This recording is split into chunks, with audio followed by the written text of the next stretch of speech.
บริเวณลานจอดรถของอุทยานแห่งชาติน้ำโสมนายูงตรงนี้เป็นร้านสวัสดิการแล้วก็ศาลานั่งพัก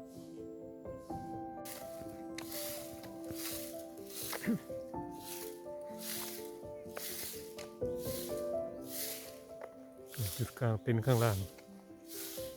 รถลงไม่ได้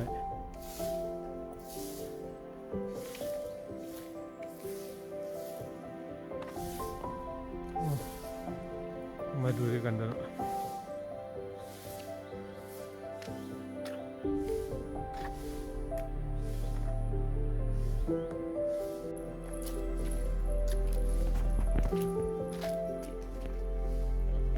ขอบคุณครับ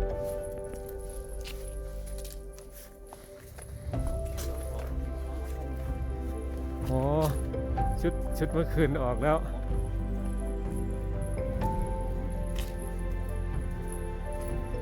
มาชอบไปหน่อยเหรอ ชุดก่อนยังไม่กลับเลยอ๋อครับครับ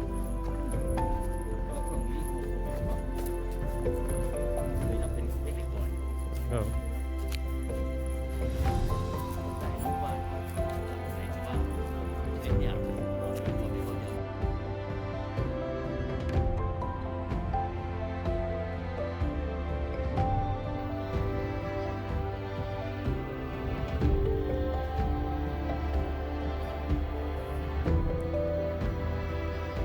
ห้วยมีน้ำไหลน้ำก็ใสสะอาดดีรอบก็จะมีพืชหน่อยนึงเห็นมีปลา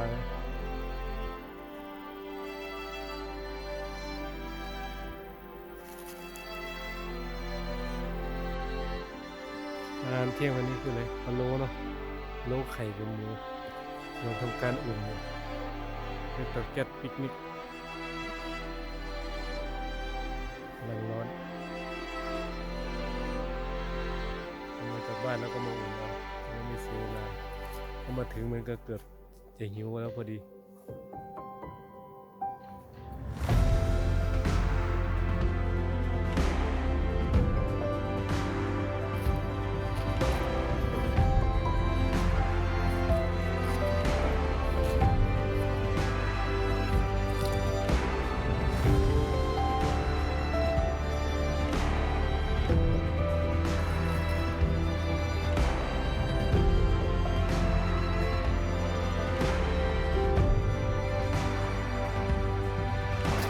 เราก็ยังไปเดินชมป่าดูน้ำตก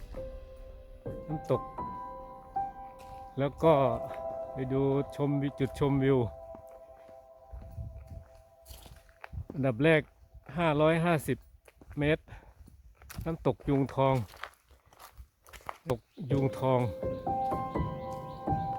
น้ำตกยุงทองเนเจอร์เทลนี่มีนกยุงทองดูเส้นทางการเดิน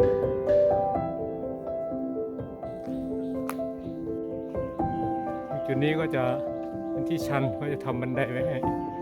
เราเดินได้สะดวก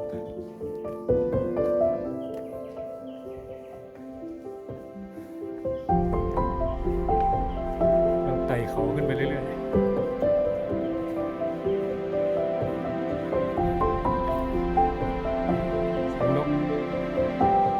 เป็นป่าไผ่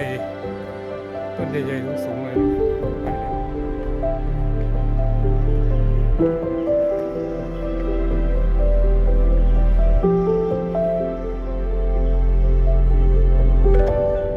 มีนักท่องเที่ยวสาวกำลังเดินขึ้นไปที่ชันอย่างเร็วๆเก่งๆก็ไผ่ลำใหญ่เหมือนจะมีน้ำแต่เที่ยงงั้นไฟสร้างหมดแต่ไม่ใช่นะลำสวย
ทองโอ้วิวตรงนี้สวยมีแต่เสียงน้ำแต่น้ำ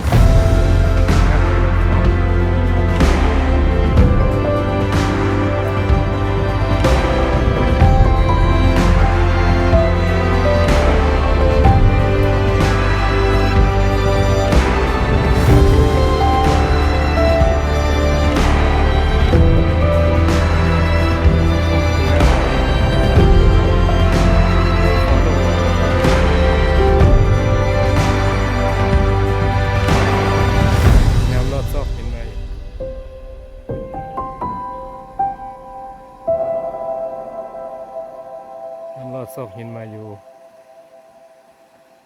ที่มันตกไม่ตกแล้วแต่มันรอดซอกหินมา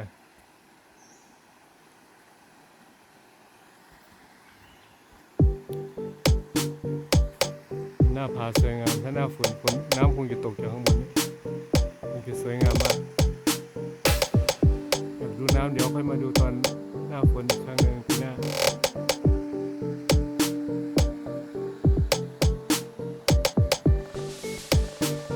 น้ำตกตาดน้อยขึ้นเป็นน้ำตกตาดน้อย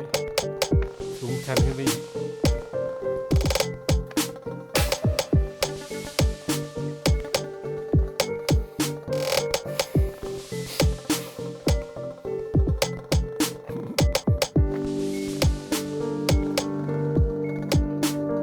ต้องจับ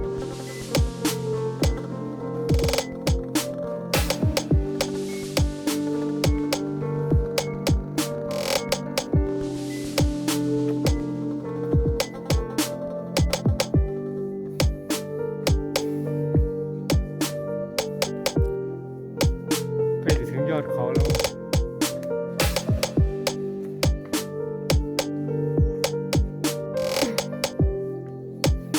ชันใช้ได้เหมือนกันนะบรรยากาศร่มรื่นดี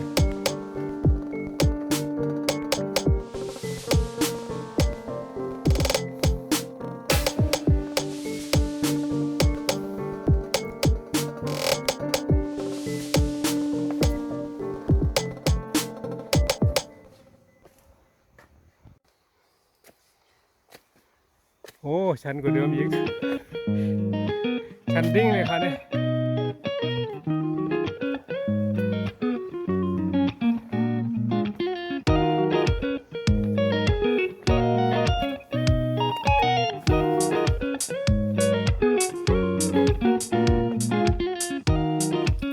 อยากเดินป่าได้เดิน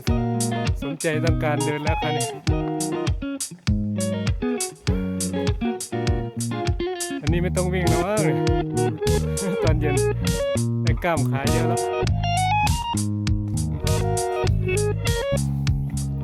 เดินขึ้นเนินแค่นี้ก็ได้กล้ามเยอะกว่าวิ่งชั่วโมงนึงแล้ว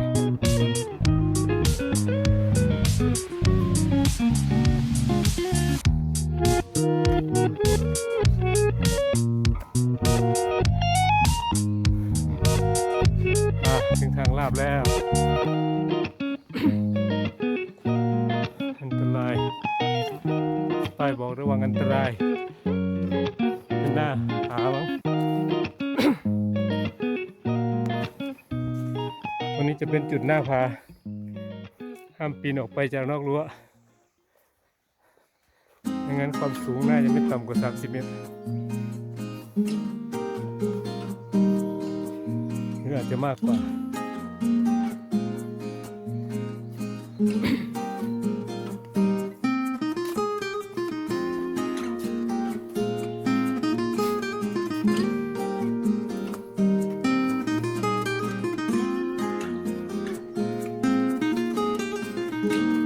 มีป้ายบอกน้ำตกตาดน้อยอีก300 เมตรไปข้างล่างใช่ไหม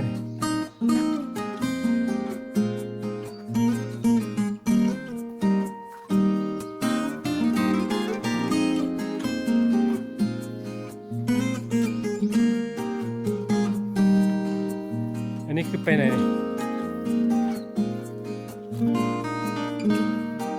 ไม่มีอะไรโอ้มีคนมาเล่นอยากเล่นสไลเดอร์มันจะตกนะตรงหน้าผาด้วย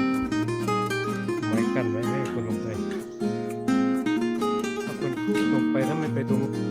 นั้นก็จะไม่เป็นไรแต่ถ้าไปตรงนั้นน่ะตรงที่เป็นหินน่ะถ้าลื่นลงไปก็โอ้อันตรายเลยจุดนี้มีอุบัติเหตุเกิดขึ้นบ่อยโปรดระวังอันตรายไม่ต้องไปแล้วมันจะไม่มีน้ำก็ไม่ไปแล้วมันเป็นลานหินกว้างอยู่หน้าผาสูงน่าจะประมาณ20 ถึง 30 เมตรแล้วมั้ง300 เมตรน้ำตกตาดน้อยเห็นบอกว่ามีน้ำนะวันช่วงนี้ยังมีน้ำเหลือพอให้ดูอยู่พอให้ชมความงามอยู่อากาศร่มรื่นวันนี้ไม่มีแดดนะไม่มีแดดถึงมีแดดก็ต้นไม้ท่วมลงหลังคาให้เลยน่าจะแดดไม่ทะลุได้เล็กน้อยอ่ะ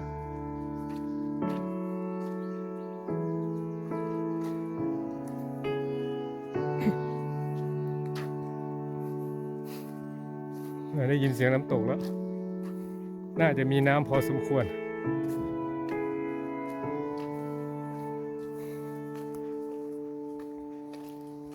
น้ำตกตาดน้อยแล้วจะมีศาลานะศาลาพักเหนื่อยป้ายห้ามทิ้งขยะ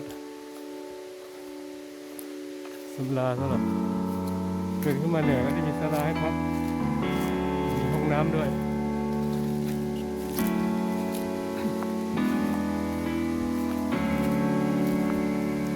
นี่คือบริเวณ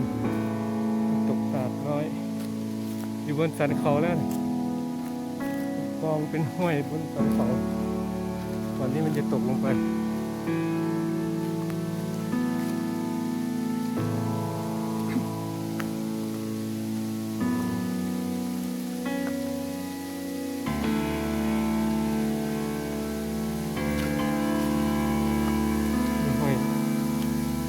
หน้าฝนตรงห้วยนี่คงจะ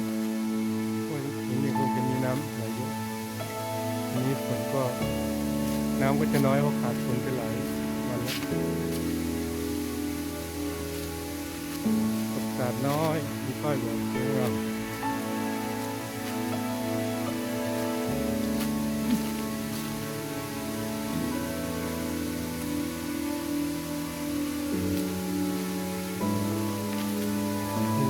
ข้างบนด้านบน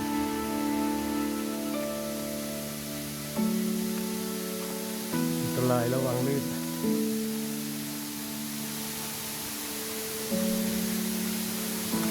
พอได้เห็น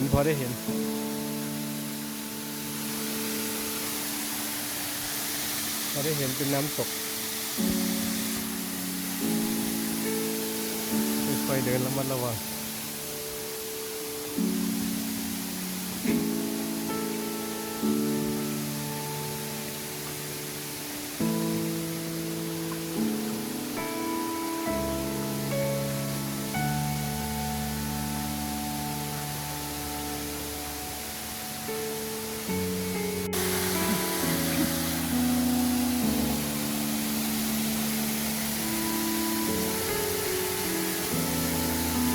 ด้านล่างเป็นแอ่งถ้ามีน้ำเยอะๆก็คงจะสาดลงไปทั่วบริเวณนี้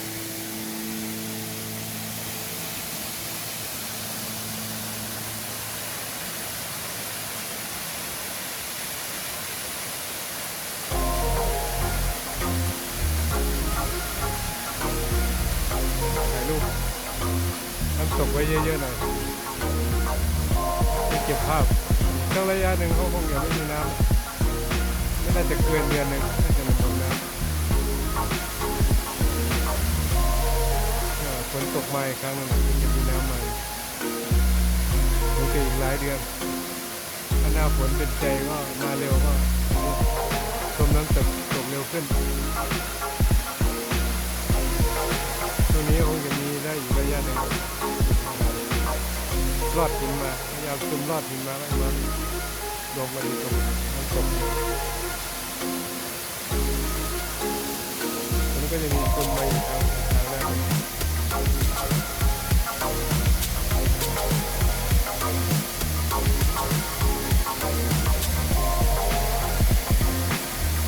ห้วยมา2 ด้านเราก็จบแล้วน้ำตกตาดน้อยนี้ ห้วยด้านหนึ่งมันจะมาน่าจะมาจากทางทิศตะวันตกเฉียงใต้แล้วด้านหนึ่งก็ตะวันออกเฉียงเหนือ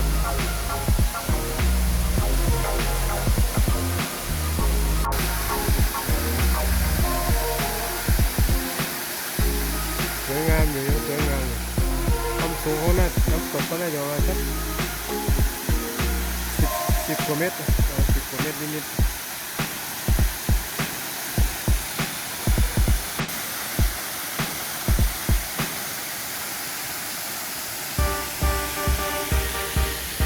ล่างนี้ก็สูงประมาณ15 เมตร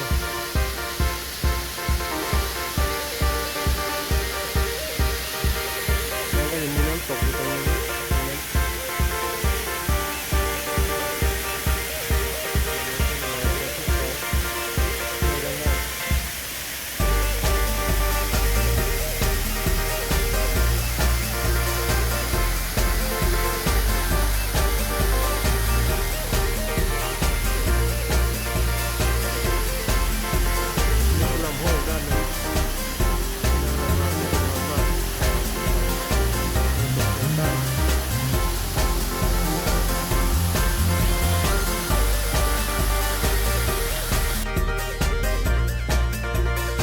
ต้นน้ำ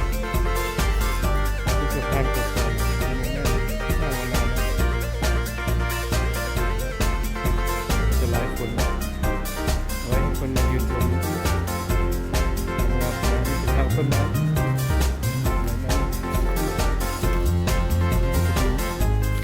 เป็นแอ่งน้ำเล็กน้อยพอได้ขังน้ำมันเสร็จแล้วก็มารวมกันแล้วก็มารอไหลลงตัวตรงที่เป็นน้ำตก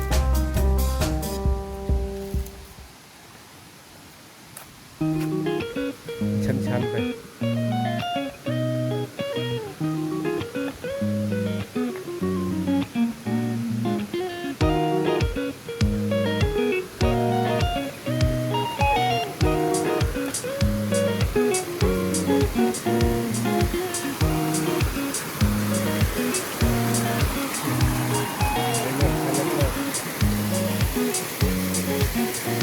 ลำห้วยด้วยกันนะแต่ว่าห้วยจริงๆก็ดูสวยงาม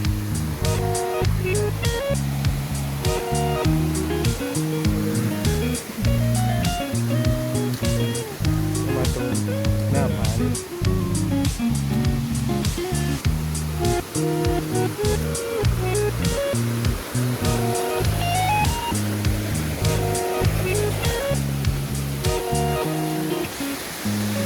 ประมาณนี้นะครับ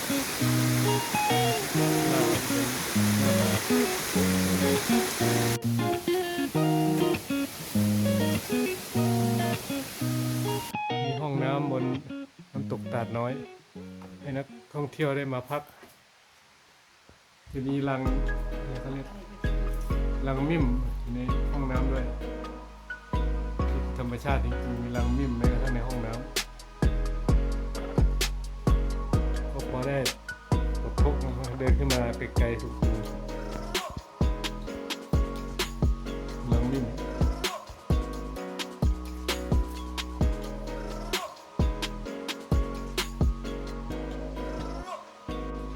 โอ้ตัวมันไปแล้วเหลือแต่รัง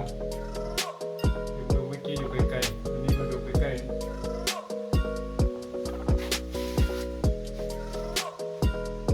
แต่รังมันไม่โชว์ก็ไผ่ต้นนี้สวยมันอยู่นอกไม่มีใครบดบังเลยตรงนี้เลยสวย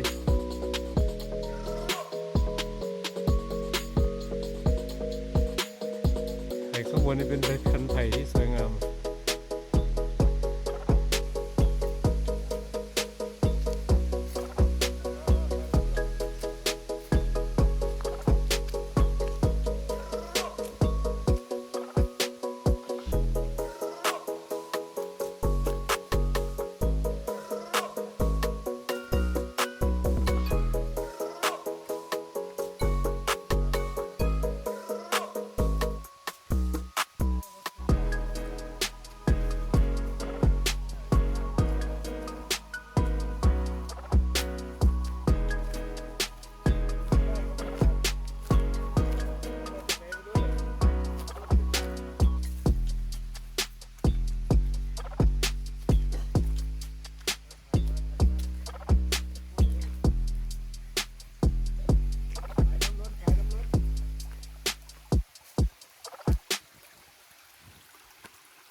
ตรงป้ายผาแดง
เขาบอกให้ไปทางไหน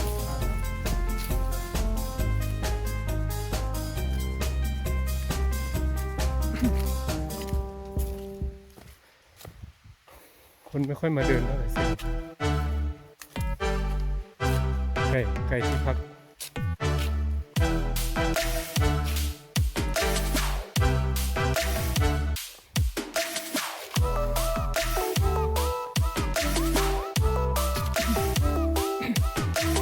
การเดินตามแนวสันเขาแล้ว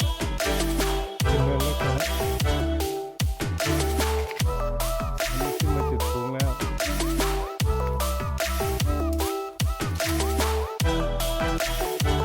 ไปอีกหน่อยก็จะถึงนี่สูงครับ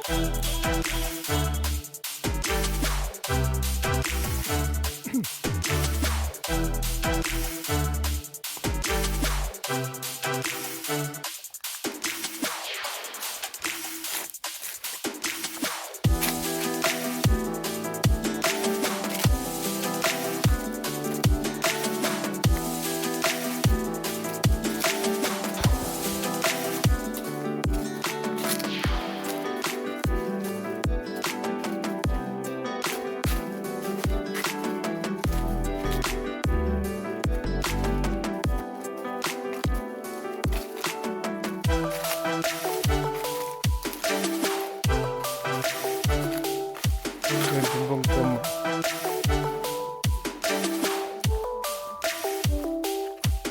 ก็ฝาก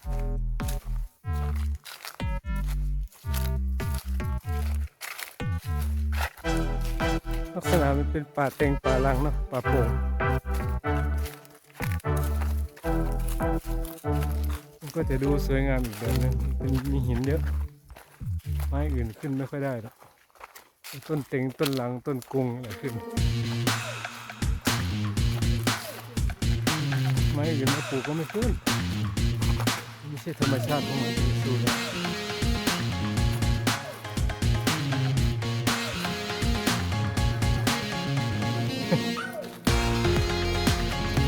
นอนห้องแอร์นะนอนห้องแอร์อะไรประมาณนี้ปรับอุณหภูมิลงสัก10 องศาเนาะเย็นมานะอากาศเย็นแน่นอนวันนี้ดูแล้ว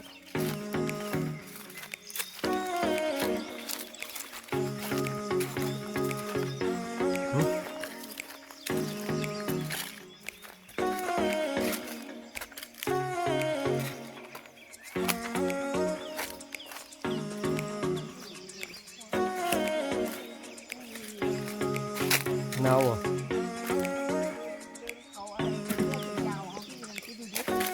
อุณหภูมิเท่าไหร่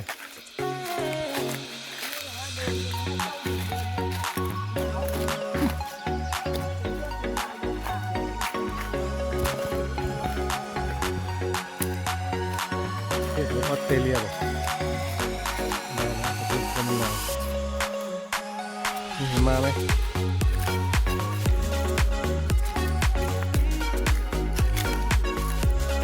ใกล้จะถึงแล้วชมวิวอันนี้เป็นลำห้วยเล็กๆน้ำไหลลงจาก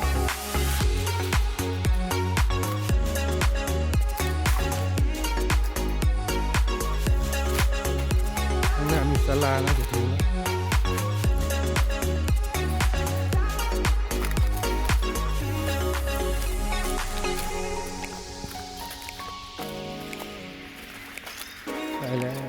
จุดชมวิวผาแดง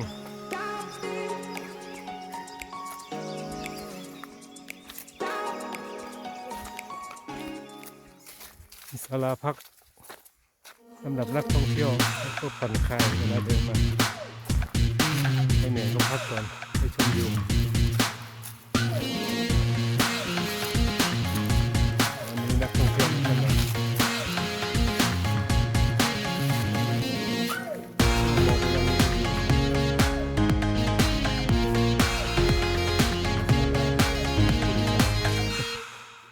ไป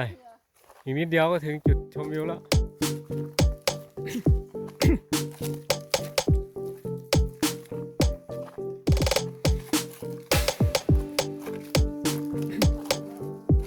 เห็นแสงแล้วเห็นแสงแล้วเห็นแสงวิวแล้ว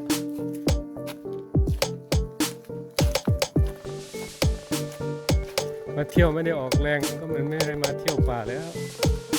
ออกแรงเดินหน่อยเหงื่อตกหน่อยกางเต็นท์นอนแล้วก็ไปแล้วกลับมันก็ไม่คือศาลาพัก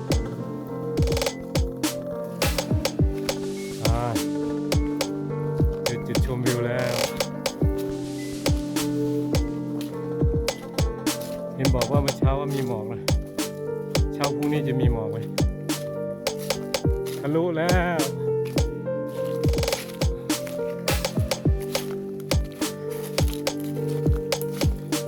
แล้วตรงนี้กันโอ้เดินเลยเด้อโอ้สวยจริงๆด้วยใครว่าไม่สวยก็จะเถียงอยู่เด้อบัดวิวเลยวิวเลยตรงนี้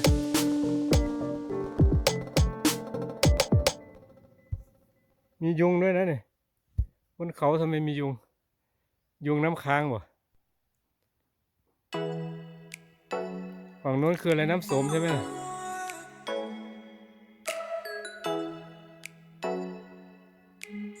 คือน้ำโสม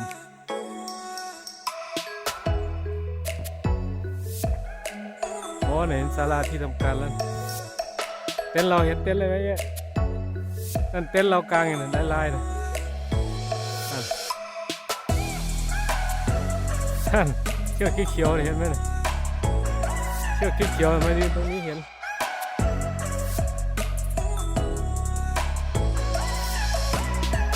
กล้าเข้าใกล้หน้าผาเท่าไหร่นะ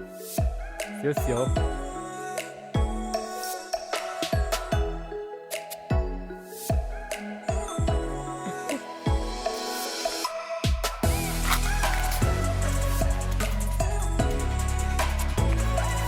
อันตรายห้ามเข้าใกล้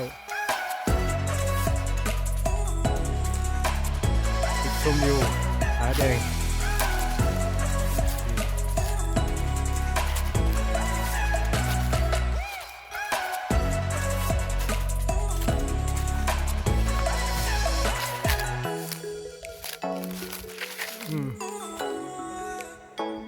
ตัวอย่างแมนลงผ้าด้วย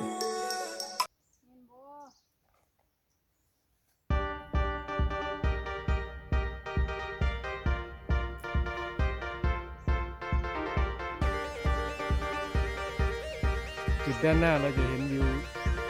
ประมาณ180 องศา170 องศาเห็นมีหมอกจางๆในช่วงนี้นะเราเห็นภูเขาสลับซับซ้อนฝั่งทางจังหวัดเลยทางจังหวัดเลยภูเขาเยอะเลยครับตรงเขตแถวที่ทางเป็นน้ำโสมนี่มันจะเป็นพื้นที่ราบสูง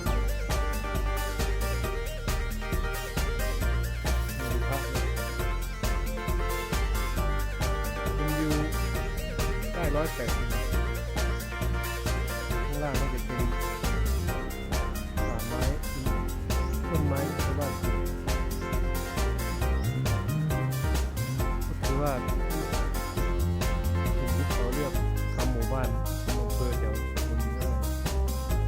ที่ราบที่เหมาะในการที่จะสร้างบ้านเรือนแล้วก็ทำการเกษตรเนาะแล้วคนเลือกทำเลอยู่ก็โอเคสงสัยจะมายืนอยู่ภูเขาลูกนี้แล้วดูเขาเลือกทำเลที่จะมาให้ยืนเขาทางนู้นสวยนะ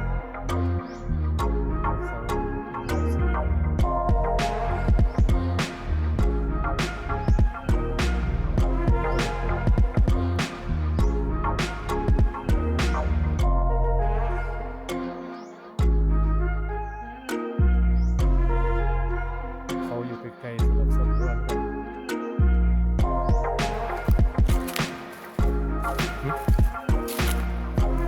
ขวานี่นี่ทางลงเองนะทางลงอุทยานแห่งชาติ600 เมตรไปทางลงเกี่ยวคนลงดูมันจะหมดแรงแล้วถ้าทางจะโรยแล้วโรยไหมท่านจะชันนะครับนี่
ชันยังไม่ได้หมดแค่นั้นยังมีอีก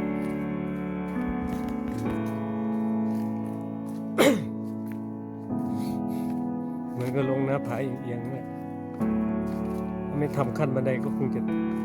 สไลเดอร์ลงได้เลย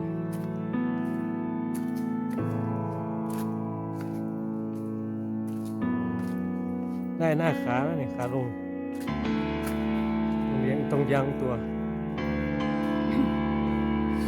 ขาขึ้นนึกว่ามันจะเอาเรื่องอยู่แล้วนี่ใช่ไหมขึ้นไหมตอนเช้าเนี่ย เห็นความชันแล้วนี่สู้ไหมนี่ ท่าทางยังไม่คืนแล้วลงเบี้ยงแล้วมั้ง นักท่องเที่ยวสาวคงเบี้ยงแล้วมื้อเช้าจะขึ้นมาดูหมอกไหลหรือเปล่าเนาะดูความชันแล้วมันเช็คสูงไปเลยอินทนนท์ผลขึ้นอะไรนะวัดอะไรนะวัดที่ดอยอินทนนท์นะมันได้หลายขั้นเหมือนกันนะ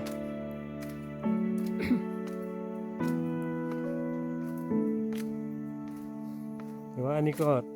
ไม่รู้ว่าไหนจะชนะกันความชันความไกล โอ้ตัวนี้ยาวเลย ตัวนี้ยาวเหยียดเลยวะไป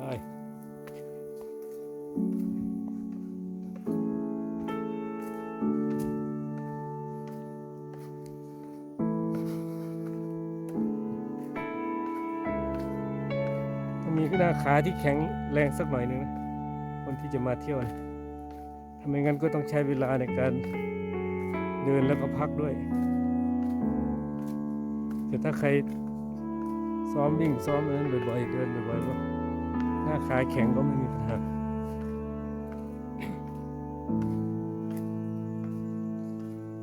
เพราะมันขาลงเนี่ยมันก็เก่ง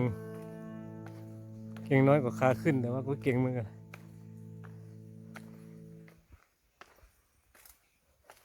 ถ้ามันเก่งก็จะไหลลงมันก็จะกระแทก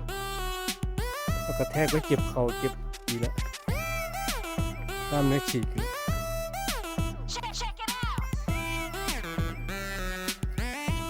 อันนี้ขึ้นมาจุดสูงแล้ว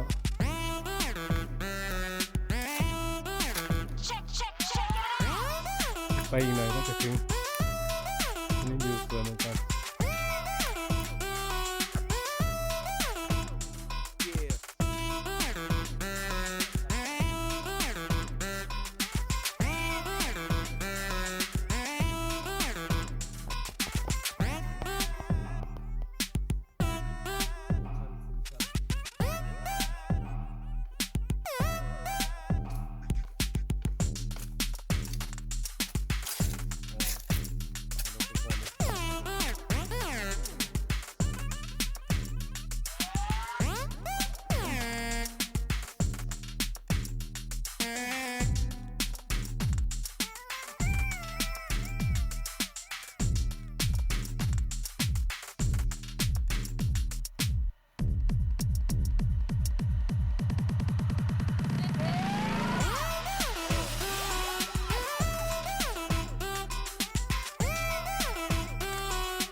ความชันยังไม่ได้หมดอันนั้นมัน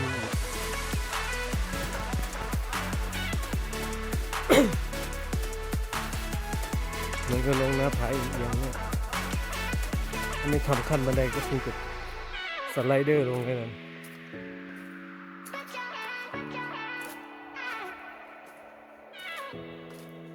ได้หน้าขาแล้วนี่ขาลงต้องเลี้ยงตรงยังตัว ขาขึ้นนี่ก็คงจะเอาเรื่องอยู่แล้วนี่ใช่ไหมขึ้นไหมตอนเช้าเนี่ย เห็นความชันแล้วสู้ไหมนี่ ท่าทางยังไม่คืนแล้วผมเดี่ยงแล้วท่องเที่ยวสาวคงเดี่ยงแล้วนี่เช้าจะขึ้นมาดูหมอกไหวหรือเปล่าน้องดูความชันแล้วมันไม่ใช่สูงกว่าดอยอินทนนท์ผมบอกนี่ขึ้นอะไรนะ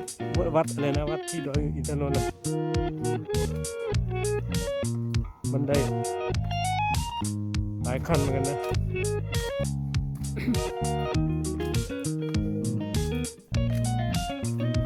แต่ว่านี่ก็ไม่รู้ว่าไหนจะชนะกันความชันความไกล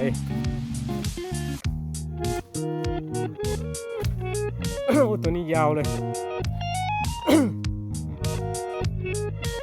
ตัวนี้ยาวเหยียดเลยว่ะ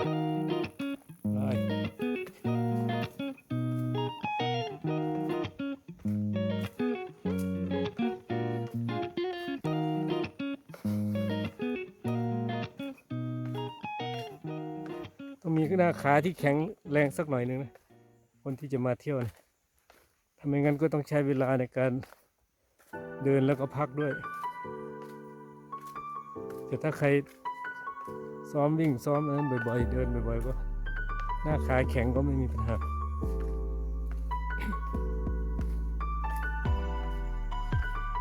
เพราะมันขาลงเนี่ยมันก็เก่งน้อยกว่าขาขึ้นแต่ว่าก็เก่งเหมือนกัน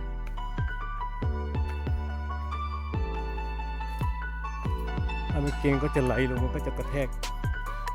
ถ้ากระแทกก็เจ็บเข่าเจ็บอีกแล้วกล้ามเนื้อฉีก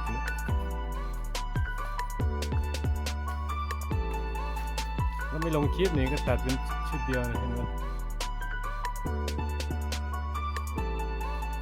โอ้ขาเป๋มั้งนักท่องเที่ยวสาวเลยถ้ารู้อุทยานแล้วไม่ไกล600 เมตรแต่ว่ามันชันแค่นี้600 เมตรแต่ชันแค่นั้นเองอันนี้มีเพื่อนมากางเต็นท์ข้างเราเยอะแยะไปหมดแล้ว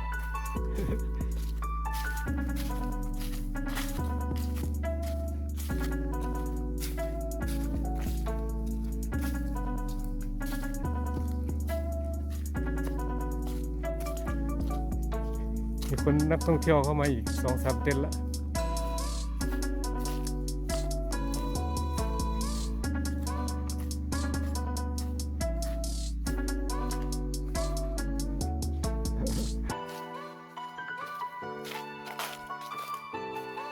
ได้ขี่รถโฟร์วิวไปยืมโฟร์วิวไปขับหน่อยนะเห็นไหมโฟร์วิวยืมไปขี่ขึ้นเขาหน่อยนะโอ้สุดยอดขับรถขับขึ้นเขาหน่อยขี่เล่น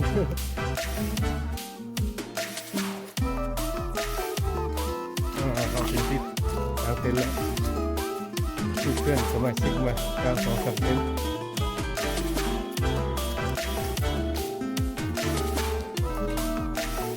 เป็นที่พักเรา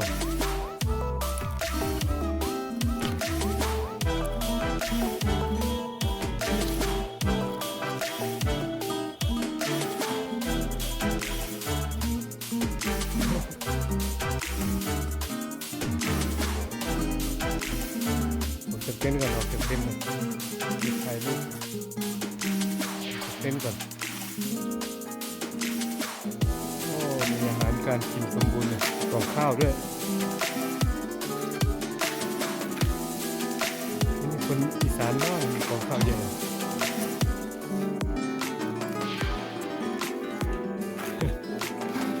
เป็นคนภาคอีสาน